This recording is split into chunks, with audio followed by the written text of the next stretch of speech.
It's Friday, September 15th, 2023. And a quick note, I will be out of town all of next week, so there won't be podcast episodes of One Sentence News. There will be emails that I have pre-scheduled. They will be visuals focused, so something a little bit different. But that will be the state of things for next week, and we will be back onto our normal schedule the following week. All that said, let's talk about the news. From BBC News, Libyan rivals coordinating over flood relief. In the wake of heavy rainfall that caused floods which burst dams, which then triggered more heavier flooding, the two rival governments that run the eastern and western portions of Libya have told the United Nations they are coordinating with each other to deploy relief efforts throughout the region. More than 5,300 people have been confirmed killed by these floods so far, and officials have said the death toll could reach 20,000 in the coming days. In addition to those confirmed deaths and the number of people still missing, tens of thousands of people have been displaced, their homes completely destroyed or washed out to sea, and there are concerns that disease could become an issue too,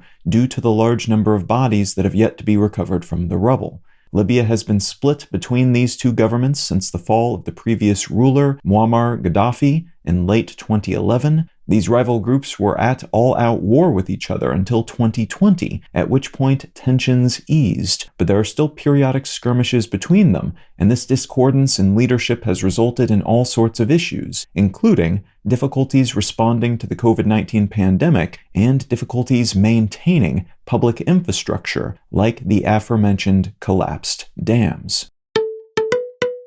From The Guardian, Unity seeks to clarify new game engine charges amid outrage from developers. Unity, the tech company behind a popular video game engine that allows game makers to more rapidly create in-game physics, characters, and landscapes, among other assets, recently announced changes to their business model that will require game companies using their engine to pay Unity every time a game is downloaded, sparking protests from pretty much every game company that uses the engine. The pushback against this announced change, which is scheduled to go into effect on January 1st, 2024, has been substantial and vitriolic, and though Unity has since stipulated that the fee would only go into effect after the game has made $200,000 over the course of a year and has had at least 200,000 lifetime installs, and that downloads from charity bundles would not accrue fees, nor would downloads from demos or subscription services, many of the folks behind companies big and small are still contending that this will upend aspects of the gaming industry at a moment in which it's experiencing a bit of a renaissance, especially on the indie side of things, in large part because these sorts of engines,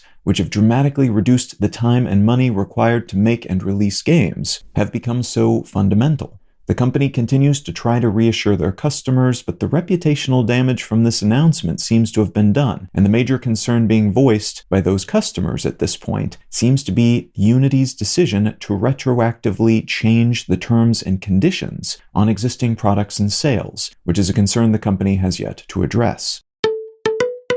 And from The Verge, MGM cybersecurity issue shuts down slot machines and ATMs in Las Vegas casinos. MGM Resorts, which owns casinos and hotels in Las Vegas, Atlantic City, and other gambling tourism hotspots, has announced that it's facing a cybersecurity issue that has resulted in the shutdown of some of its systems, including its casino machines, website, and other digitally connected assets, like on-site ATMs, room keys, and food services. Unconfirmed insider accounts have suggested that MGM is suffering from a ransomware attack, which would make it the second of two casino hotel companies, the other being Caesars, to be targeted by such an attack in recent months, the latter having paid about $30 million to the hackers earlier this summer to keep their systems operational and their customer data from being released. MGM is reportedly working with the FBI on investigating who's to blame for these issues, and though many of their electronic assets are back online, customers have reported staff having to keep track of things with pencils and paper in recent days.